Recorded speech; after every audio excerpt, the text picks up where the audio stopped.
40,000 பட்ஜெட்ல OnePlusல இந்த flagship smartphone launch பண்ணிருக்காங்க. ரீசெண்டா OnePlus 11R மற்றும் 11 அப்படின்ற ரெண்டு ஸ்மார்ட்போன் லான்ச் பண்ணியிருந்தாங்க. நீங்க ரெண்டுத்தையுமே பக்கம் பக்கம் வச்சு பாத்தீங்கன்னா ரெண்டுமே ஒரே மாதிரி தான் இருக்கும். இன்ஃபேக்ட் சொல்ல போனா இந்த 11Rக்கும் 11க்கும் வந்து பாத்தீங்கன்னா ஒரு மாறு வேஷம் போட்ட சின்ன ஒரு மறு மட்டும் தான் வித்தியாசம் மாதிரி இருக்கும். அந்த அசல் பிளேட் அப்படின்னு சொல்லக்கூடிய விஷயங்கள் மட்டும் தான் இந்த போனுடைய கேமரால இல்ல. பட் மற்றபடி பார்க்கறதுக்கு எல்லாமே டிசைன் உட்பட எல்லாமே வந்து சிமிலரா தான் வந்து இருக்கு. அண்ட் இந்த ஸ்மார்ட் போன்ல ரெண்டு முக்கியமான விஷயங்கள் இருக்கு. கண்டிப்பா நீங்க வாங்க கூடாதுன்றதுக்கு அண்ட் நிறைய விதமான பிளஸும் இருக்கு. உங்களுக்கு மேபி அதுவும் பிடிக்கலாம். சோ வாங்க அதெல்லாம் என்னன்றத பிரிச்சு பார்த்தலாம். OnePlus 11 இதுதான் விலை உயர்ந்த flagship இல்லையா? ஸோ இதில் வந்து கம்ப்ளீட்லி வந்து உங்களுக்கு பார்த்தீங்கன்னா மெட்டல் ஃப்ரேம் தான் வந்து கொடுத்துருக்காங்க. பட் OnePlus 11Rல உங்களுக்கு பிளாஸ்டிக் ஃப்ரேம் தான் வந்து கொடுத்துருக்காங்க. ஆனால் ஒரு சர்ப்ரைசிங்கான விஷயம் என்னன்னா ரெண்டு ஸ்மார்ட் ஃபோன்லையுமே உங்களுக்கு சைடில் வந்து பார்த்தீங்கன்னா அந்த ஸ்லைடர் வந்து கொடுத்துருக்காங்க. அண்ட் ரெண்டுத்துலையுமே நல்லாவே வந்து ஒர்க் ஆகுது.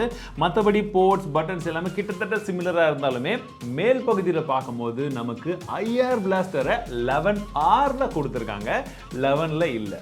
ஸோ 11R பொறுத்த வரைக்கும் பின்பக்கமாக வந்து பார்த்தீங்கன்னா மேட் ஃபினிஷிங்கில் தான் இருக்குது. எனக்கு ஜென்ரலி மேட் ஃபினிஷிங் பிடிக்கும்னு சொல்லுவேன். பட் இந்த மேட் ஃபினிஷிங் ஓகேவா இருக்குது. காரணம் என்னென்னா ரொம்ப வளவலன்னு இருக்குங்க. கண்டிப்பாக கீழே விழுறதுக்கான சான்சஸ் இருக்குது. நீங்கள் வாங்குறதா இருந்தீங்கன்னா ஒரு கேஸ் வாங்கி போட வேண்டியது கண்டிப்பாக நான் 100% வந்து ரெக்கமெண்ட் பண்ணுவேன். இல்லை உங்களுக்கு கருப்பு கலர் தான் எனக்கு ரொம்ப பிடிச்ச கலர் நீங்கள் பாட்டு பண்ணீங்கன்னா அவங்க பாக்ஸ்லேயே இதை தராங்க. இதை வேணால் போட்டுக்கோங்க. பட் இந்த டிசைன் மறைஞ்சு போயிடும். அதை மட்டும் பார்த்துக்கணும்.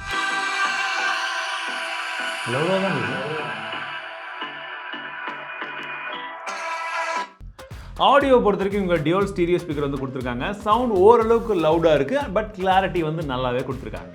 அடுத்ததான் நீங்கள் டிஸ்பிளேவை பொறுத்த வரைக்கும் ரெண்டுமே சைட் பை சைடில் வச்சு பார்த்தாலும் உங்களுக்கு பெரிய வித்தியாசங்கள் வந்து தெரியாது. பட் சின்னதாக ஒரு சில மாற்றங்கள் இருக்குது. நான் ஸ்க்ரீனில் உங்களுக்கு என்ன டிஃப்ரென்ஸ் எக்ஸாக்ட் வந்து காமிக்கிறேன். பட் பார்த்த உடனே தெரியுற வித்தியாசம் என்னன்னு பார்த்தீங்கன்னா 11Rல உங்களுக்கு சென்டரில் பஞ்ச் ஹோல் வந்து கொடுத்துருக்காங்க. பட் உங்களுக்கு 11 வந்து பார்த்தீங்கன்னா ஒரு சைடில் வந்து பஞ்ச் ஹோல் வந்து இருக்கும். உங்களுக்கு சென்டர் பிடிக்குமா சைடு பிடிக்குமா? அதாவது பஞ்ச் ஹோலை பொறுத்த வரைக்கும் சொல்கிறேன். கமெண்ட் செக்ஷனில் சொல்லுங்கள்.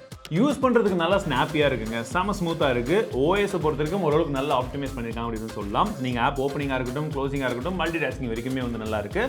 120 FPS அப்படின்றது கன்சிஸ்டண்டாக எல்லா இடங்களையும் வந்து கிடையாது. டிபெண்டிங் அந்த யூசேஜ் மாறுது. உங்களுக்கு ஹோம் ஸ்க்ரீனில், செட்டிங்ஸில், வாட்ஸ்அப்லாம் 120 FPS வந்து வருது. கேலரி யூடியூப்லாம் வந்து பார்த்தீங்கன்னா 60, 90 அப்படின்றது போல் வந்து மாறி மாறி வந்து போகுது. பட் யூஸ் பண்ணும்பொழுது எங்களுக்கு எந்த ஒரு லேகும் வந்து கிடையாது.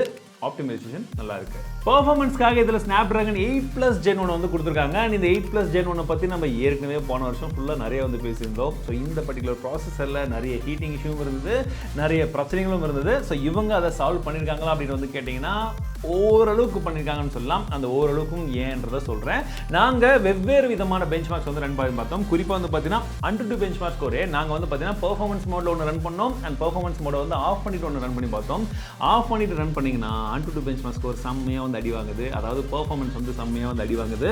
ஒருவேளை பெர்ஃபார்மன்ஸ் ஃபுல்லாக போட்டு தள்ளுற அப்படின்னு சொல்லிட்டீங்கன்னா அப்போ 10 லட்சத்துக்கு மேலே வந்து ஸ்கோர் வருது. ரெண்டுத்துக்கும் எவ்வளோ டிஃப்ரென்ஸ் இருக்குது அப்படின்னு வந்து பாருங்க. அண்ட் இந்த டிஃப்ரென்ஸ் அப்படின்றது பெர்ஃபார்மன்ஸில் உங்களுக்கு இதில் மட்டும் கிடையாது, பேட்டரி லைஃப்லையுமே இருக்கு. அதாவது பெர்ஃபார்மன்ஸ் மோட்ல உங்களுக்கு இந்த AnTuTu பெஞ்ச்மார்க் ஸ்கோர் ரன் ஆகும்போது மட்டும் பார்த்தீங்கன்னா எங்களுக்கு 5 to 6% வந்து பேட்டரி லைஃப் வந்து போச்சு. பட் பெர்ஃபார்மன்ஸ் மோட் வேண்டாம், நார்மலாக ரன் பண்ண AnTuTuல எங்களுக்கு வெறும் 3% வரைக்கும் தான் வந்து பேட்டரி போச்சு. ஸோ கண்டிப்பாக ஒரு மேஜர் டிஃபரன்ஸ் இந்த இடத்துல இருக்கு. CPU த்ராட்லிங்குமே வந்து பார்த்தீங்கன்னா நீங்கள் பெர்ஃபார்மன்ஸ் ஆன் பண்ணால் ரொம்ப அதிகமாக த்ராட்டில் ஆகுது. பெர்ஃபார்மன்ஸ் ஆஃப் பண்ணி எடுக்கும் போதும் ஓரளவுக்கு வந்து த்ராட்லிங் வந்து இருக்கு. ஸோ இந்த CPU பொறுத்த வரைக்கும், அதாவது இந்த ப்ராசஸரை பொறுத்த வரைக்கும் இருந்த இஷ்யூவை இவங்க ஒரு சில இடங்களில் தான் வந்து ஃபிக்ஸ் பண்ணியிருக்காங்க. பட் ஸ்டில் பெர்ஃபார்மன்ஸ் அதிகமாக எதிர்பார்க்குறவங்களுக்கு இதில் இன்னும் நிறைய விஷயங்கள் வந்து கொஞ்சம் கம்மியாக தான் வந்து இருக்கும். அதற்கு முக்கியமான இன்னொரு விஷயத்தை நீங்கள் எதிர்பார்ப்பீங்கன்னு எனக்கும் வந்து தெரியும். கேமிங் எப்படி இருக்குன்னு வந்து கேட்பீங்க. ஸோ கேமிங்கை பொறுத்த வரைக்கும் நாங்கள் 2-3 கேமை வந்து விளையாடி பார்த்தோங்க. உங்களுக்கு கால் ஆஃப் டியூட்டியில் பொறுத்த வரைக்கும் கிராஃபிக் செட்டிங்ஸில் கூட வந்து பார்த்தீங்கன்னா உங்களுக்கு ஓரளவுக்கு வந்து பிரச்சனையே இல்லை, கேமிங் எல்லாம் நல்லா பெர்ஃபார்மன்ஸ் இருந்துச்சு அப்படின்னு சொல்லலாம். அண்ட் 60 FPS வரைக்கும் வந்து கேம் பிளே வந்து விளையாட முடிஞ்சது.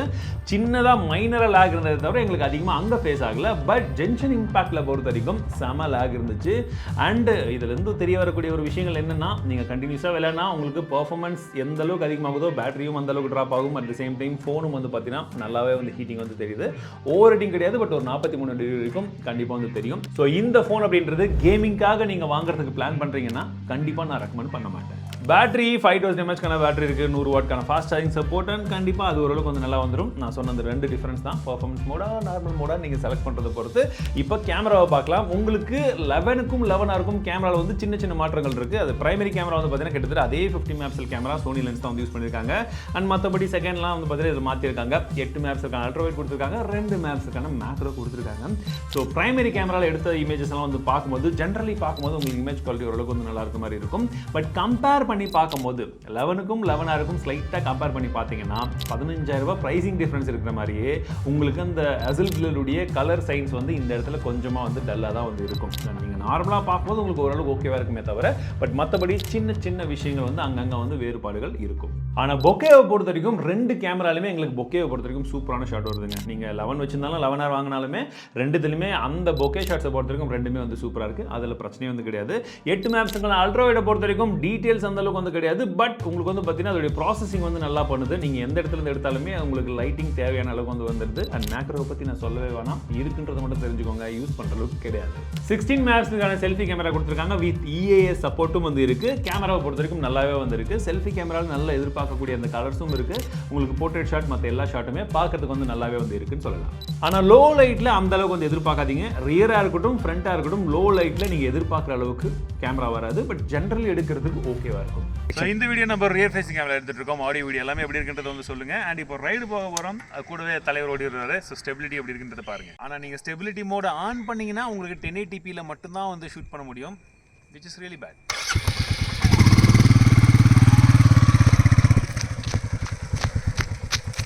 செல்ஃபி கேமராலையுமே 1080p தான் மேக்ஸிமம். ஸோ இங்கேருந்து சின்னதாக ஒரு ரைடு, ஹெல்மெட் போடலாம் சொல்லாதீங்க, பக்கத்தில் தான், சும்மா வீடியோக்காக.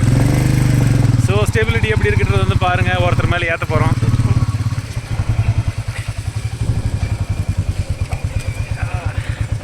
டிஸ்பிளேவை சைட் பை சைடு நீங்கள் வச்சு பார்க்கும்போது பெரிய வித்தியாசம் இல்லைன்னு சொன்னேன் இல்லையா. ஸோ இதுலேயுமே உங்களுக்கு கர்வ்டு டிஸ்பிளே தான் வந்து கொடுத்துருக்காங்க. ஸோ அதே ப்ரீமியம்னஸ் வந்து இருக்குது. பட் கர்வ்னாலுமே ரொம்ப கர்வ் வந்து கிடையாது. ஸோ அதனால் கேமிங் விளையாடும்போது உங்களுக்கு ரொம்ப பெரிய பிரச்சனை இருக்காது. பட் கேமிங்க்கு இது வாங்காமல் இருக்கிறது ரொம்ப பெரிய நல்லது. பட் உங்களுக்கு டிஸ்பிளேவை பொறுத்த வரைக்கும் தேவையான எல்லா விதமான விஷயங்களும் வந்து கொடுத்துருக்காங்க. ஒரு மிகப்பெரிய இன்னொரு கான் எனக்கு பர்சனலி நான் ஃபேஸ் பண்ணது என்னென்னு பார்த்தீங்கன்னா, ஃபிங்கர் பிரிண்ட் சென்சர் ரொம்ப கீழே வச்சிருக்காங்க. டே டு டே யூசேஜில் வந்து கண்டிப்பாக இது பல பேருக்கு வந்து ஒரு பிரச்சனையாக இருக்கும். ஏன்னா ஃபோனே இவ்வளோ பெருசு இருக்குது, நீங்கள் இப்படி வைக்கிறது ஈஸியாக இப்படி வைக்கிறது ஈஸியான்னு பார்க்கும்போது கொஞ்சம் மேலே கொடுத்து வந்துருக்கலாம். ஏன்னா 11ல் கொஞ்சம் மேலே இருக்குது, இதில் ரொம்பவே கீழே தான் கொடுத்துருக்காங்க. யூடியூப் ப்ராடக்ட் டேகிங்கில் OnePlus Buds Z2 போட்டிருக்கேன். உங்களுக்கு இன்ட்ரெஸ்ட் இருந்ததுன்னா செக் பண்ணி பாருங்கள். அண்ட் இந்த ஃபோனை பொறுத்த வரைக்கும் 40,000க்கு பல விதமான விஷயங்கள் வந்து OnePlus திரும்ப நல்லா வந்து பண்ணியிருக்காங்க. அண்ட் ஒரு சில கான் நான் ஏற்கனவே சொன்ன மாதிரி இருக்குது. ஸோ உங்களுக்கு எது பிடிச்சிருக்கு எது பிடிக்கல, உங்களுக்கு எது செட் ஆகும் செட் ஆகாதுன்றதை பாருங்கள். அதை பொறுத்து நீங்கள் தாராளமாக இந்த ஸ்மார்ட் ஃபோனை வாங்கலாமா வேணாமன்ற டிசிஷனை நீங்களே எடுக்கிற அளவுக்கு என்னால் முடிஞ்ச வரைக்கும் நான் கைட் பண்ணியிருப்பேன்னு நினைக்கிறேன். உண்மையே அப்படின்னு இருந்துச்சுன்னு நினச்சிங்கன்னா மறக்காம ஒரு லைக் கொடுங்க. ஸோ மீண்டும் அடுத்த சந்திக்கிறேன். வாழ்க தமிழ்.